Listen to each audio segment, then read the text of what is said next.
Hi everybody, my name's Thomas Quinn, and this is Undeniable.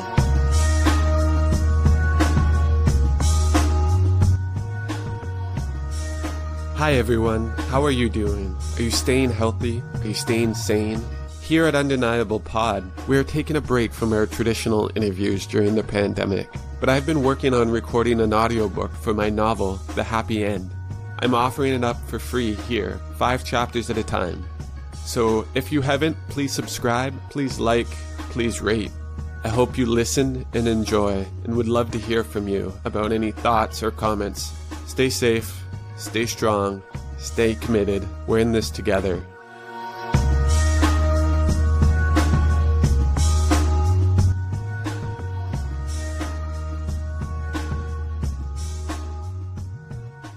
The Happy End by Thomas Quinn. Part 3. The Return to Chaos. Chapter 31.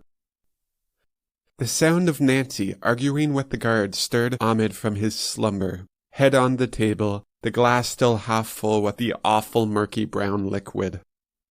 "Ahmed, honey," shouted his wife, "tell this nice toy soldier to let me in." He went to the door with a slight stumble, opening it only to stagger back to the main room, collapsing onto the sofa. "Ahmed, what's the matter, darling?" "Please, you know how I loathe that title." "Darling?" she asked, confused. "I've heard no such thing." "Well, I do. It sounds so forced. It's like if I were to call you Sweet Cheeks or Baby." "You do call me Baby. I like it, given the circumstances." No, please. Just be quiet for a while. Come, sit down. I just need silence for a while." "Alcohol won't answer your problems, dear." "God, silence, please." He scorned his wife for no other reason beyond the fact that she was the only one there. "I need to get some rest." "But she corrected herself. "It's already past 4. Shouldn't you be prepping your speech?" "Speech?" Ahmed spoke as if the word was foreign to him. "What speech?" "Well, you will have to address the world, won't you? You can't simply walk in there and press the button without giving some explanation." "Why not? Who's going to argue with me? There won't be anyone left." Ahmed felt his blood pressure rising and tried to use breathing techniques that he had once learned during his summer abroad in India. Feel each breath. Let it work its way all the way down. "Anyways," Ahmed mutely added, inhaling, exhaling. "Who says I'm going to push the button?" Nancy took this as a willful attack. In her mind, the decision had been final since the first night.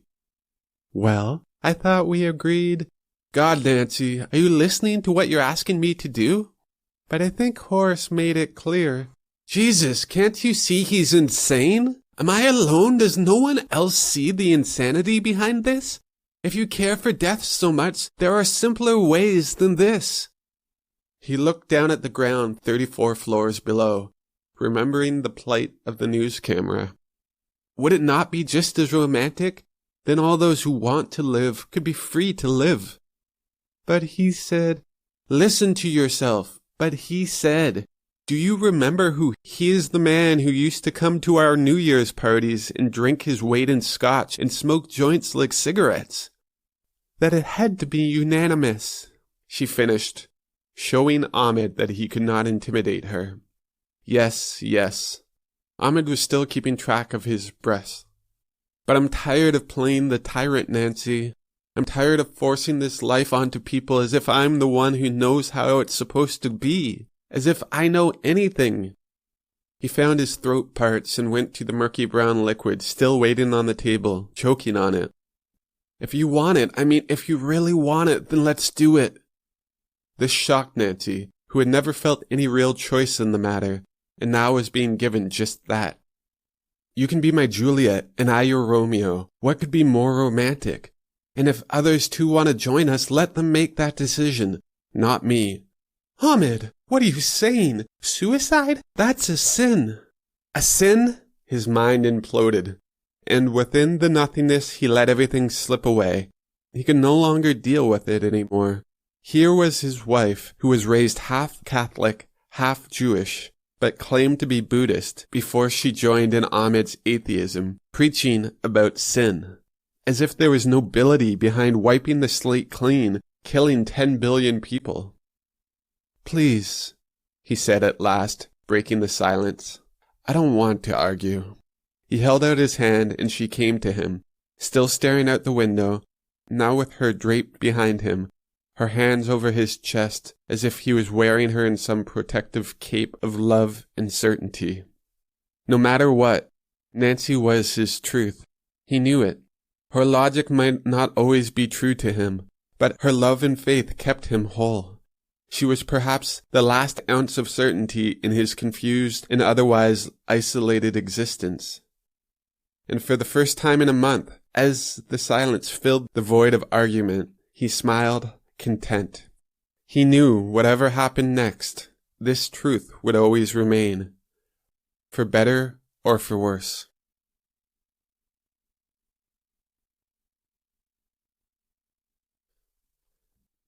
Chapter 32. A knock at the door. Ahmed and Nancy opened it together as a united front, only to be informed by the mercenary that it was Ahmed who Horace wished to see. "I'm sorry," he offered, seeing the light flee from Nancy's eyes. "How can he do this?" she protested. "He knows me. He knows that we can't be alone, not now, when everything could come to an end." "I've been instructed to tell you," answered the mercenary. "He wishes only to have a discussion with Dr. Yosevi, and that you," addressing Nancy, "are to go to dinner with the others, where Dr. Yosevi will meet you afterwards." This appeased Nancy somewhat, but she still had difficulty letting go of Ahmed's hand. "I'll be all right," assured Ahmed with a kiss, soft, gentle, and tender, secretly fearing that it might be their last. The mercenary pulled out a special key from a pouch he wore around his neck and turned it, giving the elevator access to the 35th floor where he left Ahmed. He followed the sound of music playing down the hall, recognizing the song to be from the 20th century. In the main room, the Doors' Shaman Blues rang out from unseen speakers. "Hello?" called Ahmed, to no answer. He walked around the room, looking for life, noticing the second jug of whiskey. He found Horace outside on the observation deck. "Quite the view you've got here," said Ahmed, holding 2 glasses in hand, handing one to Horace, who accepted it with a clink. They stood in silence at the railing's edge, and though at first this left Ahmed uneasy, he soon welcomed it. Each second they didn't speak was another before confrontation. The moon had yet to breach the sea, allowing the stars to sparkle with such evanescence that Ahmed completely shut off. He couldn't speak, for he was no poet, and such beauty inspired even the most scientific of minds to surrender into the soul's longing to be released. In the background, the music continued. Break On Through now sang through the empty room. "So I guess you caught the news last month, eh?" quipped Horace, having finished his drink, commandeering Ahmed's. "Quite the performance," said Ahmed, looking out at the sky, before a sudden thought turned him to Horace. "Hey, you know there's been something I've been thinking about." "I bet." Horace downed the second glass. "Oh no, it's not about that." He smiled, making light of the decision he was about to make. "I've been wondering, how did you get your crew here, the mercenaries? I see you've usurped some of my old men." "Listen to the great leader, his men," he mocked. "It was quite simple, actually. I just gave them more gold." "Gold? Where did you get more gold than the entire world order's treasury?"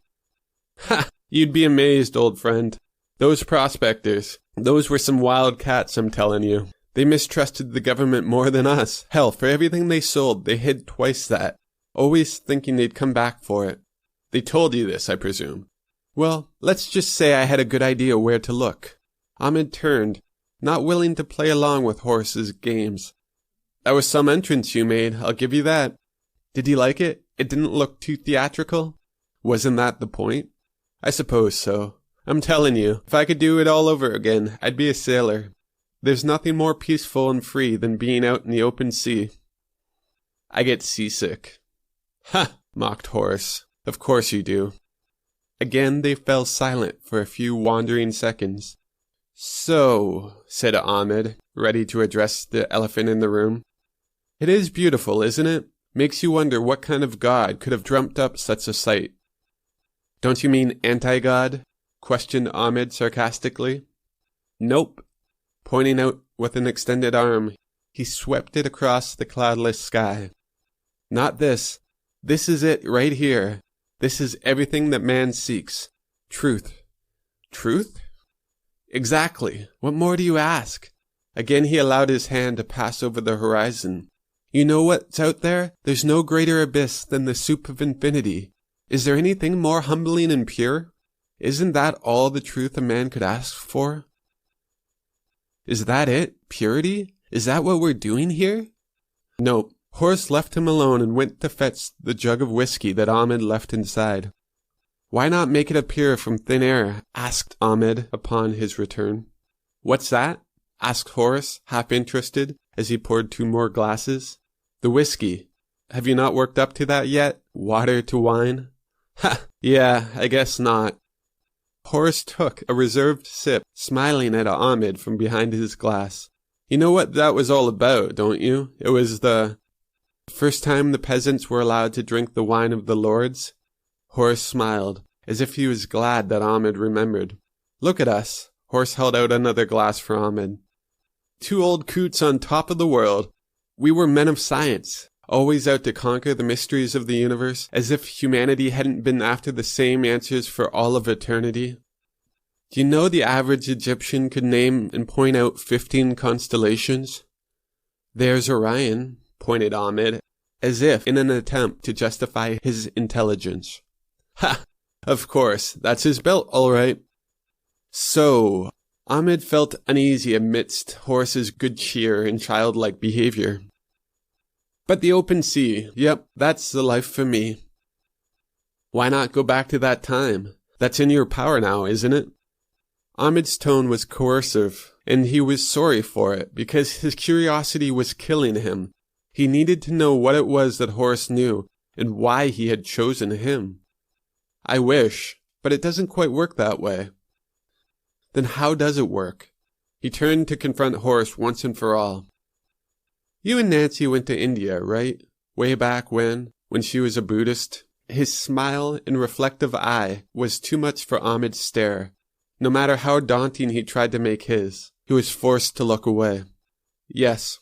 Well, then I presume through your travels of temples and whatnot, you must have heard something of the 7 bodies of dream, nirvana, and all that. Exactly. I can't fully describe what I've experienced, but this interpretation has been the best articulation I've found. It's written that the first body is physical, the second is etheric, or the subconscious, the third is the astral, or the collective, the fourth is mental, the fifth is the spiritual, the sixth is cosmic, and the 7th is nirvana. He waited for Ahmed to catch his eye to see if he was following. Now this isn't everything, but as I said, it's the best I've read in an attempt to try and articulate my recent experiments. These are experiments?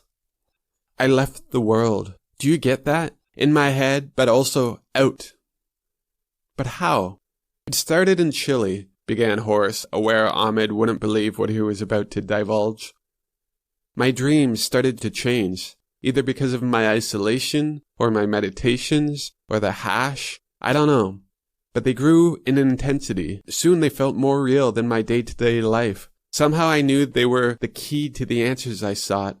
So I started researching them, what they meant, what they could unlock, how to control them. You can control your dreams? There was more than a hint of skepticism in Ahmed's tone. To a degree. Horace walked around him, getting too close to his back as he passed. It's about awareness, he whispered in his ear, and the understanding you are in a dream, that you are in your mind, and then using it as a vessel.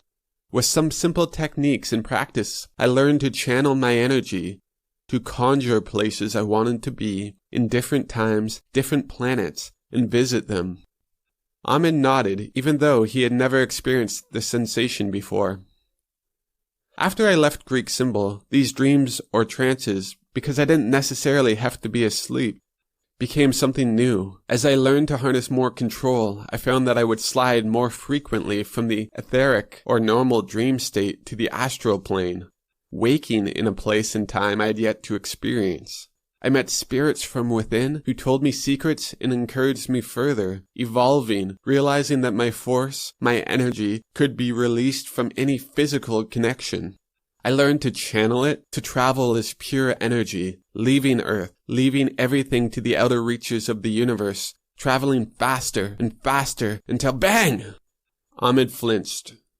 I saw it all. I was all.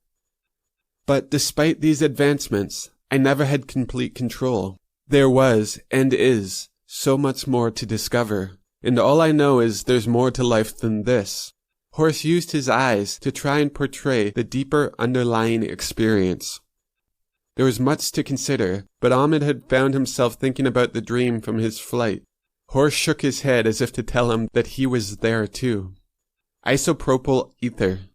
But how? I don't know. Horace showed a sign of contempt. That's like asking what caused the Big Bang, or if God is everything, what created God.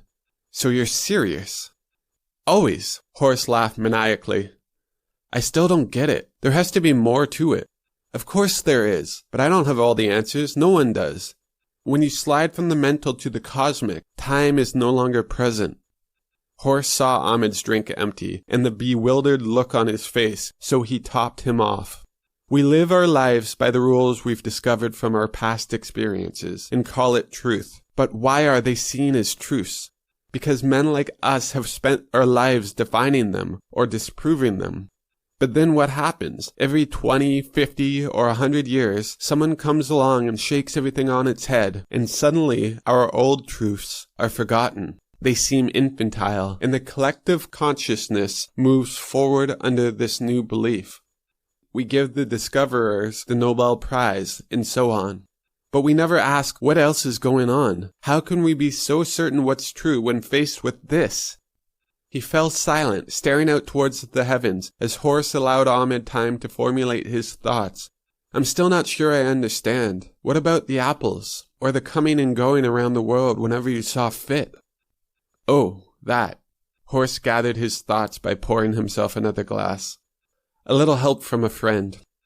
For Horace, there was no further explanation needed, but he could see by Ahmed's expression that he would need more. He held his glass over the railing. By our physical laws, the glass must drop. Ahmed nodded in agreement. There is experience and there is trust. We trust that our experiences will predict the same results when repeated. But in reality, every single outcome is occurring at once. In our human form, we access these outcomes in a linear sequence. It is because of this that patterns occur, and we can create predictions, and ultimately laws that dictate how this world works in relation to us as humans. You speak as if there is a choice. What other forms are there? Ahmed was trying to follow, but could not fully shut off his analytical mind. Every imaginable one. You must start thinking much bigger. Horace chuckled to himself. Or much smaller. But what of the apples? Do you think it will fall? He shook his glass over the railing, rattling the ice cubes. Ahmed walked to the railing, stared at the ground, at Horace's hand, and the glass itself. Yes. Horace let go. The glass fell 34.5 floors in free fall. But just before it struck the ground, it appeared to stop in mid-air, holding there for a breath before transforming into a seagull and flying out to sea. Being dark and a great distance, Ahmed was quick to discount what he saw. It must have been a coincidence. The bird flew by just as the cup passed, and his eye became distracted. The way I see it, continued Horace, drinking from the very glass Ahmed had just watched transform into a bird.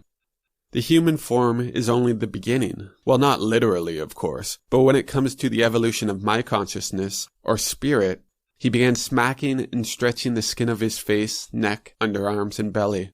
I look forward to all the lives ahead of me.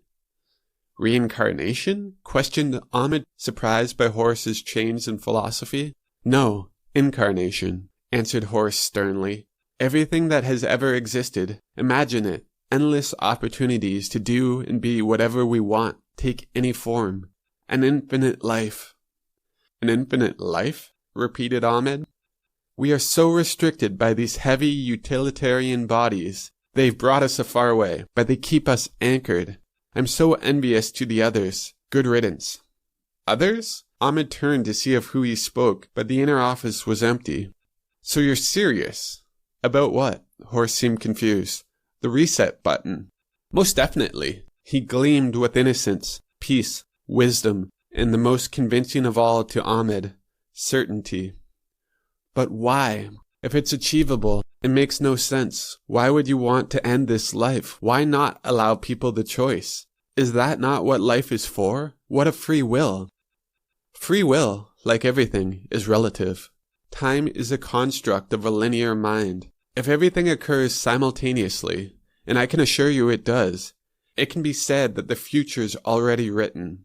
It is now, and it's forever. We have our roles to play. And what is your role? Questioned Ahmed, not convinced. I've been given the voice. At that exact moment, the first moon's rays broke the horizon. Oh my, we haven't much time. Come now, we must eat. Eat? Ahmed looked at Horace in disbelief. What's the point? Ha! Never make a decision on an empty stomach, old boy. That's lesson 1. Haven't you been listening? He threw an arm over his shoulder and led him away.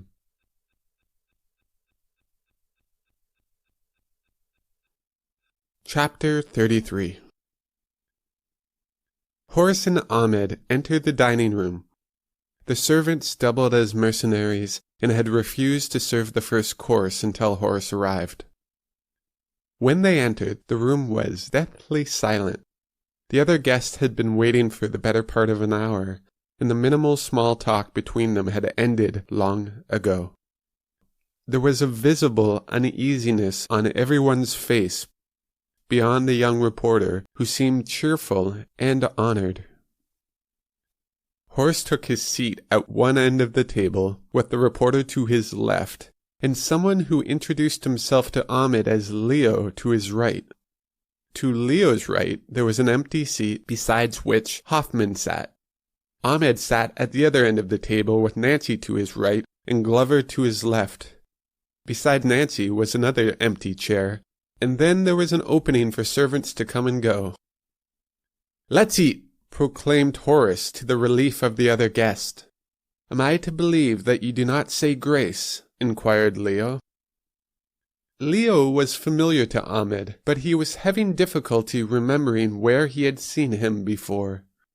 "Don't mind him," answered Horace. "He's from a different time." Nancy was staring at Ahmed, then at Horace, wondering if she was ever going to find out what they had spent the last hour talking about. But neither of them gave her much attention, and were content, loading their plates with as much as they could fit. Breaking the silence, it was the young reporter who spoke first. "My, everyone sure seems hungry tonight." She spoke with a slight chuckle, as if ashamed having said it. "Yes, like I always say, your last supper is the best supper." Horace's words seemed to perplex Leo, who ate with a fork in one hand, pencil in the other, sketching the scene. "Last supper? Am I to understand that you believe yourselves messiahs of some sort?" He wrote something down in his notebook under the sketch. "But I am correct. You're not Christian." "I'm Christian," assured the young reporter. "Of course you are," placated Horace. "Come now, Leonard, can't your questions wait? You should know more than anyone that the moment is all there is." Yes, of course." The others at the table were silent, solemnly chewing their food. "It was a joke, 'tis all, Leonard. Does that appease you?" Horace laughed again to prove his point, but then continued unrestrained, as if the spectacle was finally getting to him, and didn't stop until Leo interrupted him. "A joke," he said with contempt. "Well, in my day we had better jokes." I'm sure I'm correct in saying that we would love to hear one." Horace laughed, enjoying his trap. "Oh, well, let me see." Leo went to work trying to find a joke he could tell that would be the most appropriate, many times beginning as if he had it, only to second-guess himself and pause with open mouth. To take the pressure off, Nancy asked if they were still expecting someone, referring to the empty seats at the table. "Oh, I suppose they're already here." Horace spoke with a type of indifference. "It's a test of wills, that's all. Neither one wants to be the first to enter." Horace caught Ahmed's eye from across the table, raising his wine glass in salute, as if this should be apparent to him as well. And just then, in both doorways on either side of the dining room, the guests appeared. "Speak of the devil, here they are now." "I should say not," quipped Emily. She smiled at the other women at the table and offered a slight nod to the men who had formerly risen to greet her. No one seemed to notice Joe, who stood in the opposite doorway, accompanied by someone just out of sight behind him. "Aren't you joining us, Joseph?" asked Horace with a mix of civility and contempt. "No." He looked across the table at Emily. "I've lost my appetite." "A shame," said Emily with fabricated sincerity. "Though Francisco here will take my spot, isn't that right? You know how young boys are. They can never get enough."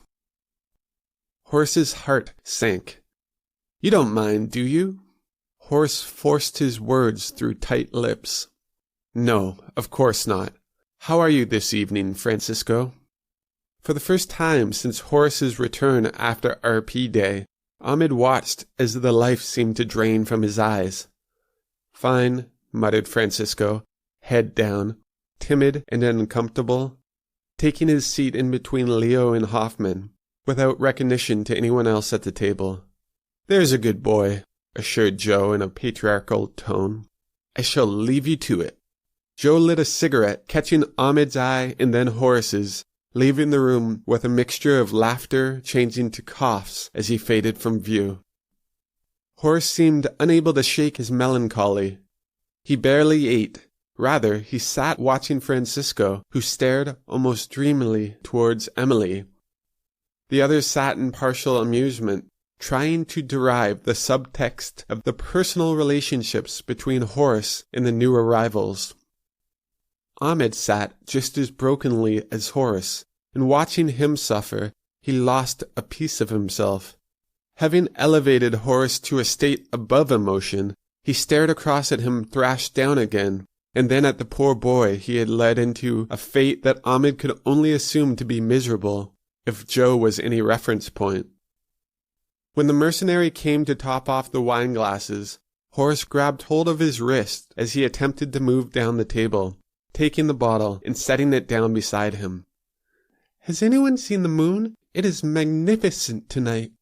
The young reporter's words were clumsy and hidden amongst childish mannerisms of uncertainty, coming out with a giggle. The others, beyond Leo, seemed to realize what was to come after the meal, and drifted into a nostalgic recital of what their lives had meant. Leo was still driven to find the perfect joke to use in such a situation, jotting down phrases in his notebook, only to erase them, covering his place at the table in eraser fragments from the end of his pencil. 10 minutes passed. The main course was cleared, and coffee was poured aside chocolate cake. The uncomfortable silence seemed unbreakable, and as if finally realizing that this was to be their last meal together, Nancy took Ahmed's hand into hers, staring at him lovingly, saying in a whisper, "I'll follow you to the end of time." Only Emily was close enough to hear the lovers' exchange, and as if wanting to remember only this, she excused herself, never to be seen by any of the guests again. Taking this as a sign that he too was free to go, Francisco slowly rose and tried to leave without a word. But before he reached the door, Leo spoke. "I've got it," he proclaimed, checking his notes to make sure he had the wording right. "Why did the chicken cross the road?" The table broke out into laughter, Even Francisco flashed a quick glimpse of his smile. "Wait, what is it? I haven't finished." Leo was flustered. "A different time, all right," said Hoffman, his first words spoken since his arrival in the dining room. "What do you mean?" asked Leo, confused. "You haven't heard the best part yet." "Please," mused the young reporter, the only one still interested with what he had to say. "All right. Why did the chicken cross the road?" repeated Leo. "Why?" shouted the chorus around the table. How else would he know it was really there? Leo let out 7 quick bursts of nervous laughter, only to, after a few seconds, scratch his head, realizing he hadn't gotten the reaction he wished for. He crossed out half. All right, he began again. "Why did the chicken cross the road?" The room broke into a fit of laughter once more. "See? Now that's comedy," exclaimed Leo, proud with himself, putting down his pencil and sitting back content. The perfect joke.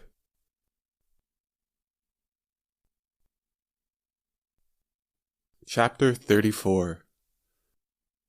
Ahmed returned to his room with Nancy, where they contemplated having one last dance of love.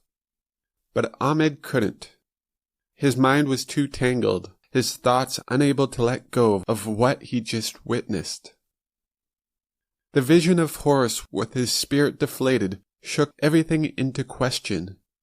His plan was too real. If given the opportunity after their conversation on the observation deck, he would have gladly pushed the button. By no means had he been certain, but there seemed a truth in Horace's words. Now the half-truths were gone. No matter what he had witnessed, no matter what he professed, Horace was still that little boy too smart for his own good, fighting off the wrath of the older kids at school. This was the boy he had seen at dinner. He was no god. He was no messiah. He was imperfect. He was fragile. He was man. Emily was a sweet girl, attempted Nancy to get any kind of response from her husband. "You could see her?" "Of course I could. What kind of question is that?" "Oh, nothing. Again they took up their embrace on the couch, staring out through the window at the ocean below and the heavens above. "Do you believe in fate?" Nancy was taken aback. "I think so." "Exactly." "What?" She spoke wounded, as if his words were an attack on her. "Oh no, it's nothing to do with you, just fate. Horace talked about a natural balance, you know." Ahmed stumbled on his thoughts for a moment, trying to articulate them. If for every action there is a reaction, then just by being born into this life, which we had no say in, there has to be an equal reaction. "Death?" questioned his wife, not realizing that he was being rhetorical in his thought process. But perhaps it was that easy. "Love," corrected Ahmed, kissing his better half, thanking her with his entire heart for being there when he needed her most. And in this embrace, his certainty was restored. The knock came 10 minutes later. This time Nancy was allowed to escort Ahmed up to the 35th floor. The young reporter greeted them at the elevator, seeing nothing solemn in the moment, maintaining the air of thankfulness for being allowed to participate in such a prestigious global event. She proceeded to explain how Horace wanted the night to go. First, there would be a recap of the situation at hand, and then it would be Ahmed's time to speak, if he chose to, and then, well, it was time for him to make his decision. "What if I choose not to push the button?" he questioned quixotically, knowing that she could offer no response. She stared at him as if the thought had never crossed her mind. "Never mind," he offered in apology. Back in Vienna, the crowd had grown close to 3 million strong, as people had flocked to the city like pilgrims to the new Holy Land. There were massive 3-story screens placed throughout the gathering. Similar scenes took place in every major residence around the world, as the masses waited in silence, united as they watched the screens together, which had gone white once again. Beethoven's Moonlight Sonata slowly grew in volume. Ahmed entered the main room with Nancy on his arm and took the glass that Horace offered him. They didn't speak. They simply smiled at each other as if in congratulations of a lifetime. The only noise came from the screen in the corner where Horace's speech was replaying, and as if to escape this, Horace led the way for everyone in attendance, Ahmed, Nancy, the young reporter, Glover, and Hoffman, out to the observation deck. The moon met their gaze, full, humbling, releasing them from their eternal battles. "The great equalizer!" shouted Horace. His high spirits returned, and with his great smile he put his arm around Ahmed and another around the young reporter. Following suit, Glover joined the chain on the other side of the young reporter, with Hoffman on the far end.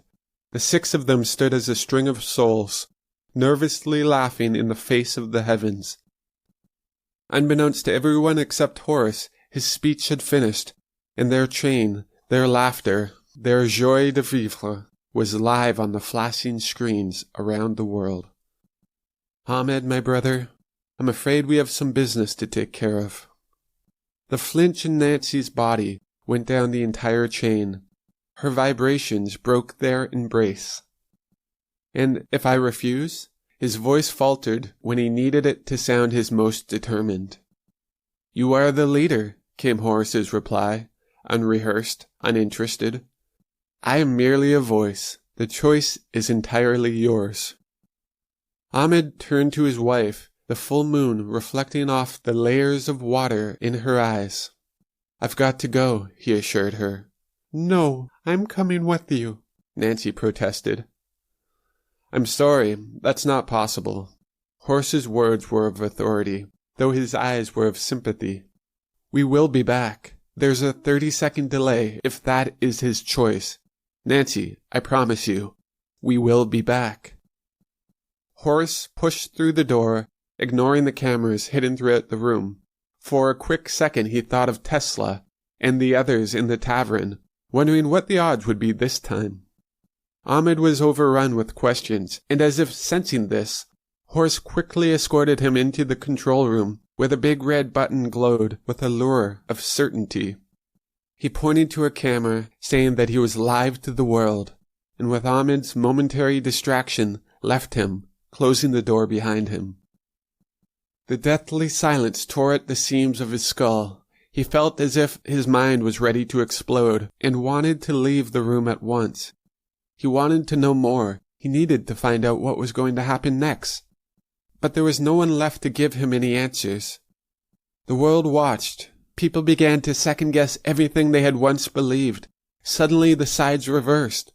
All those who had feared the end seemed to come to peace with it, and wondered why he was taking so long, while those who had once encouraged him now were screaming out at the screens for him not to do it. They wanted to live. They wanted everything. Ahmed looked into the camera, trying desperately to find something worthwhile to say to the world. But his speeches had always been prepared for him by writers. He had never been good with words, and now, as he was left alone, his thoughts racing with uncertainties, he felt there was nothing that needed to be said. His actions would speak louder than any words. But then again, need he not justify his actions to the other half of the world who wanted to live? His mind went blank. The flashing red light lit the room with an eerie glow of temperance. Just push it already, he thought. But he couldn't. He needed something. He stared into the camera and smiled. His hand reached towards the billions around the world as he went to push the button. Why did the human cross the road? He posed with a smile. The button stopped flashing. The lights in the control room dimmed, and an automated voice rang out. T-minus 30 seconds. Ignoring all the thoughts of hatred and cowardice that ran through his mind, he had only one thought left. Ahmed tried to push through the door, but it wouldn't open. He began kicking and screaming at it, but it still wouldn't open. T-minus 25 seconds, reported the voice again. He threw himself at the door with all the fury his body could exert, trying everything he could, until finally he saw the latch and realized it was still locked.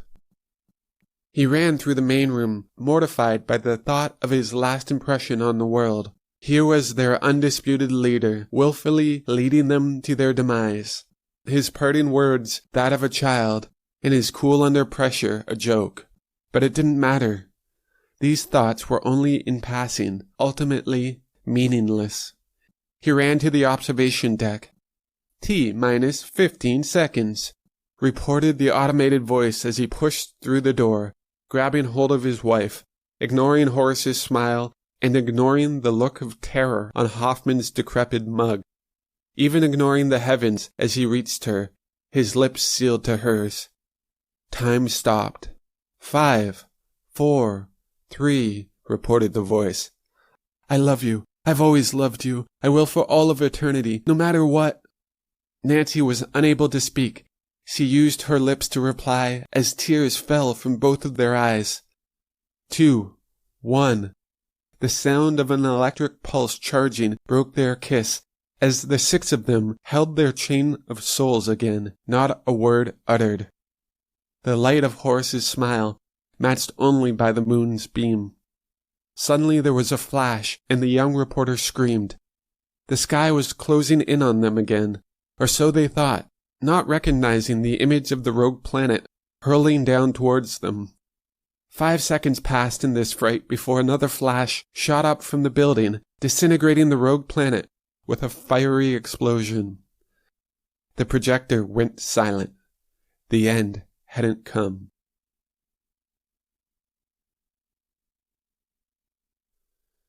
Chapter 35. The world watched in confusion, unsure what they had just witnessed. Had there been another rogue planet? It was only Ahmed who seemed to grasp the reality of the situation, and he was furious. It was a hoax! He was attempting to use his words to lash Horace's skin, but Horace was ready for them and maintained his smile. Makes you think, he added with a ponderous chuckle. What? I knew it all along. You're fucking insane. It was all a farce, wasn't it? All the other acts, the sorcery, the shamanism, it was all fake, just like we faked the rogue planet in the whole new world. Ahmed spoke with such loathsome vengeance that he didn't think twice about revealing to the world who were still watching that his entire leadership was based on a lie, and that the threat he had held over the world for 3 years was nothing more than an image, a fiction, a creation to ensure a docile population. It was the first actual piece of investigative news reported over the net in decades, and as the screens around the world went blank again, the masses were left to formulate amongst themselves what this meant. Well, posed Ahmed, what is it? What great justification do you have for us this time? I'm afraid I can't share it with the others. Horace seemed apologetic for this fact, but was not willing to proceed further in their presence. What? Why not? Demanded Ahmed. It isn't part of their role. Role? What fucking role? The door to the main room opened, and 2 mercenaries, perhaps the only indifferent players between the new world and old, waited to escort the others back to their rooms. Nancy put up a slight protest to her husband, but Ahmed didn't see it. He was led by anger and wanted nothing short of Horace's head. She turned indignantly to comply with Horace's demand. Alone again, Horace grabbed the jug of whiskey, no glasses this time. He walked out to the observation deck, knowing that Ahmed would follow. What stops me from throwing you off this deck? Questioned Ahmed, bloodlust in mind. I would say my hefty gut, countered Horace, maintaining his childlike innocence and lustrous smile, knowing that Ahmed would soon relax and wait for an answer. Ahmed grabbed hold of the jug, ripping it from Horace's hands, tilting his head back and taking a religious intake of the harsh brown drink, before turning blindly towards the moon, seemingly only a stone's throw away. Mortality? Is that it? In essence. But why this? Why like this? God!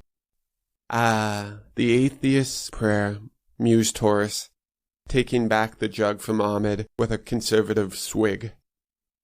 Is that supposed to be funny? Mind you, it's no why did the human cross the road, but yeah, he chuckled to himself, taking another swig from the jug. Ahmed, everything that you have, everything that you had, I should say, the certainty, the justification for pushing that button, it remains. The people, they're going to massacre me. What have I done? What have you made me do? See, my friend, that's it. What is? Questioned Ahmed annoyingly. You did it. Again, Horace's certainty seemed to shake Ahmed's mind into a place of clarity.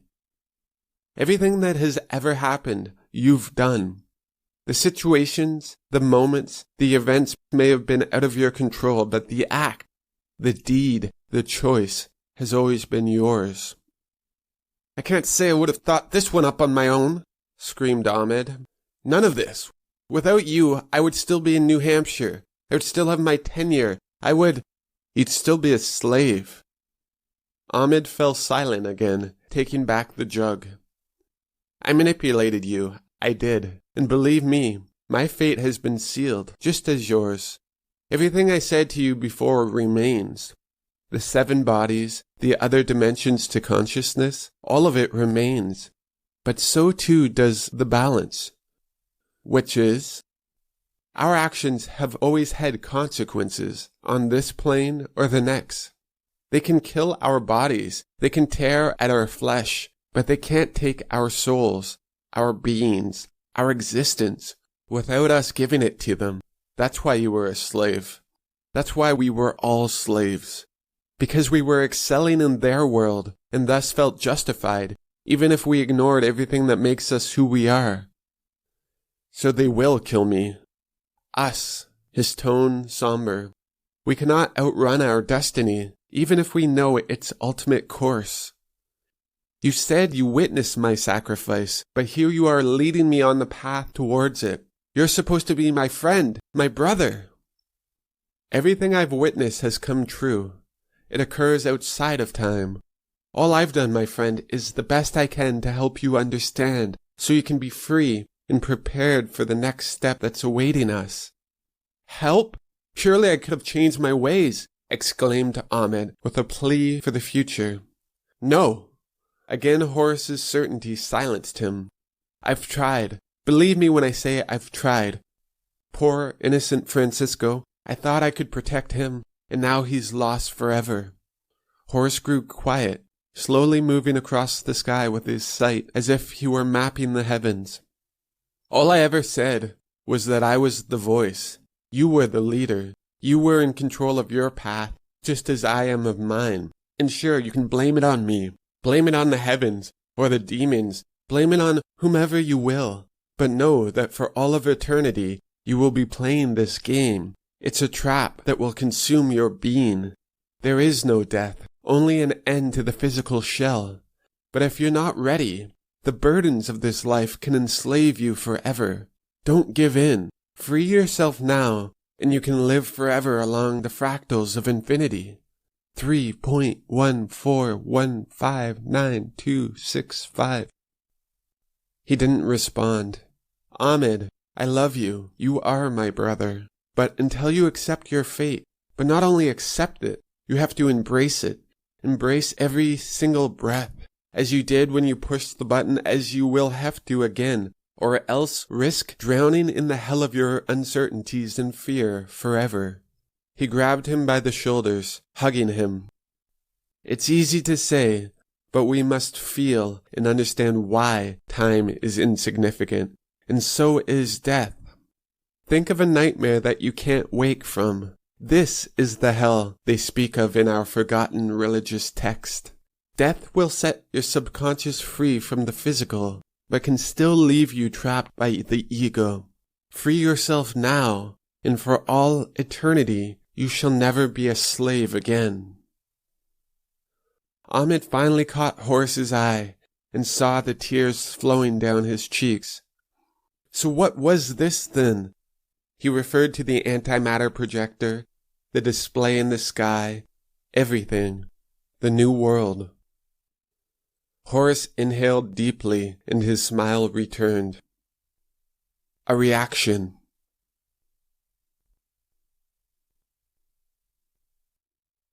Chapter 36.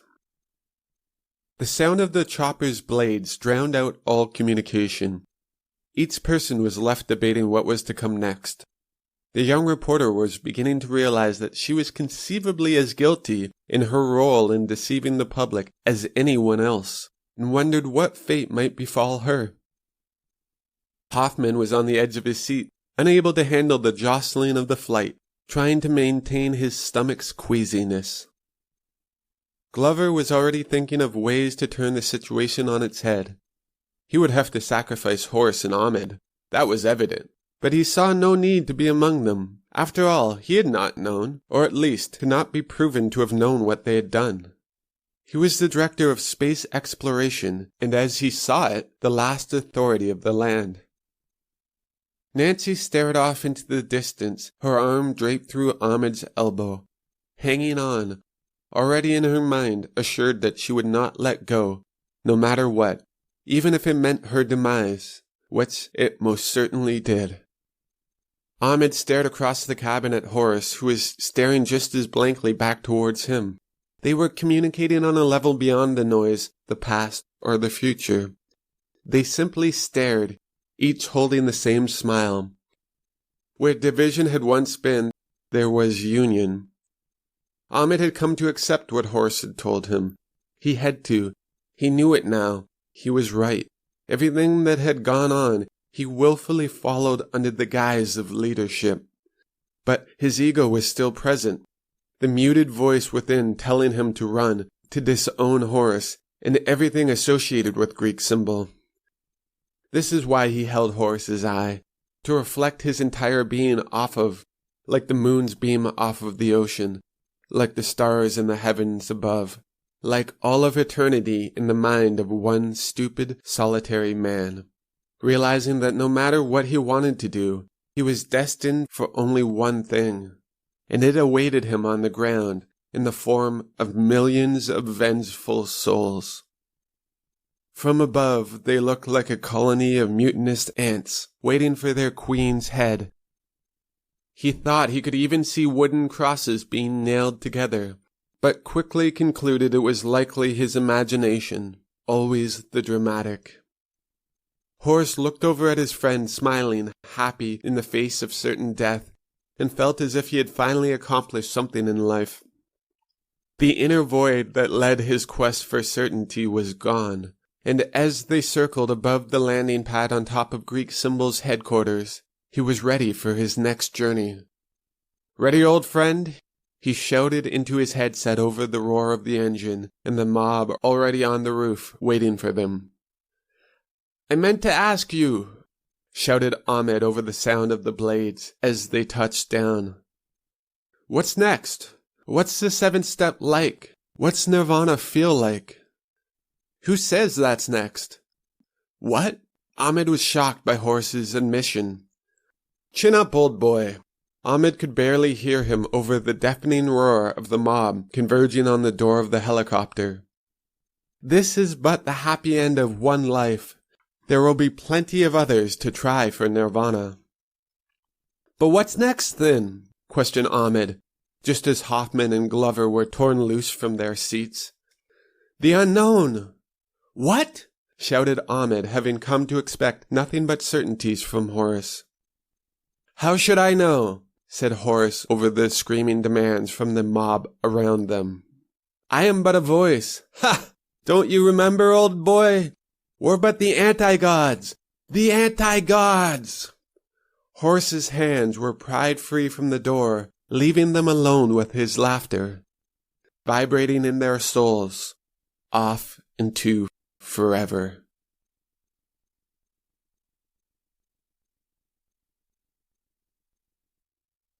Chapter 36.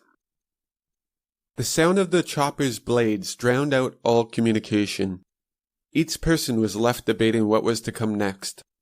The young reporter was beginning to realize that she was conceivably as guilty in her role in deceiving the public as anyone else, and wondered what fate might befall her. Hoffman was on the edge of his seat, unable to handle the jostling of the flight, trying to maintain his stomach's queasiness. Glover was already thinking of ways to turn the situation on its head. He would have to sacrifice Horace and Ahmed, that was evident, but he saw no need to be among them. After all, he had not known, or at least could not be proven to have known what they had done. He was the director of space exploration, and as he saw it, the last authority of the land. Nancy stared off into the distance, her arm draped through Ahmed's elbow, hanging on, already in her mind assured that she would not let go, no matter what, even if it meant her demise, which it most certainly did. Ahmed stared across the cabin at Horace, who was staring just as blankly back towards him. They were communicating on a level beyond the noise, the past, or the future. They simply stared, each holding the same smile. Where division had once been, there was union. Ahmed had come to accept what Horace had told him. He had to. He knew it now. He was right.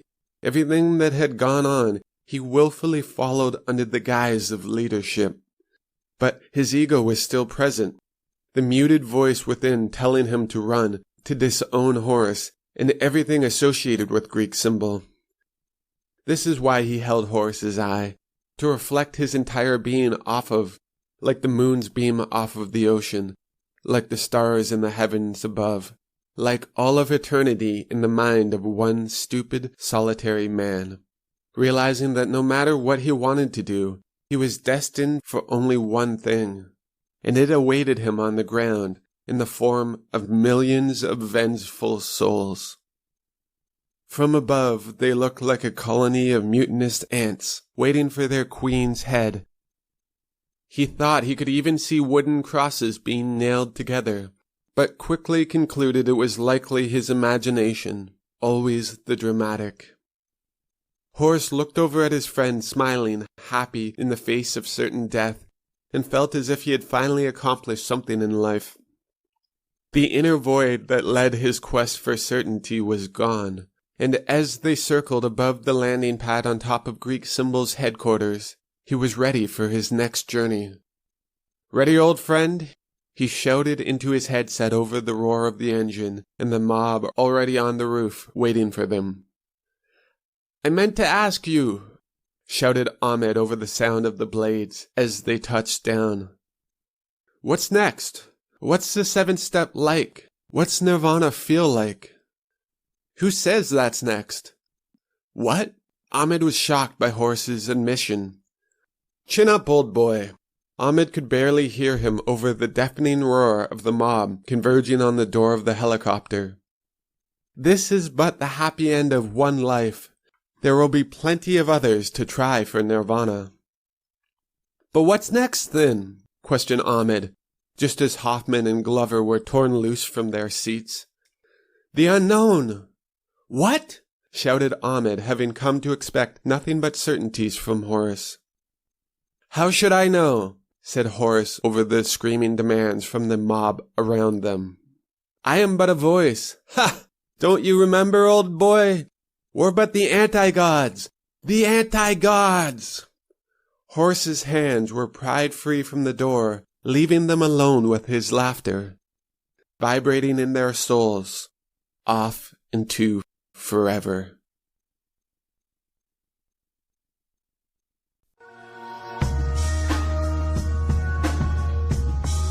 So there it is, guys. Thanks again for listening. Please subscribe on whatever platform you're listening to this. It really helps me keep going, seeing the numbers gradually climb. Any like, any share, any review really helps us out in the algorithm. And as we all know, the algorithms rule our life. So let's take the power back, give us a little bump.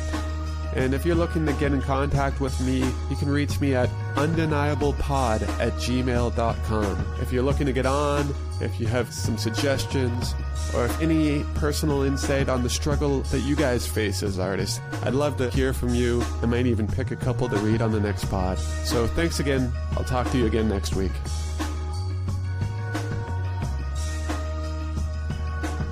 Undeniable is a creation from Tomcast Industries.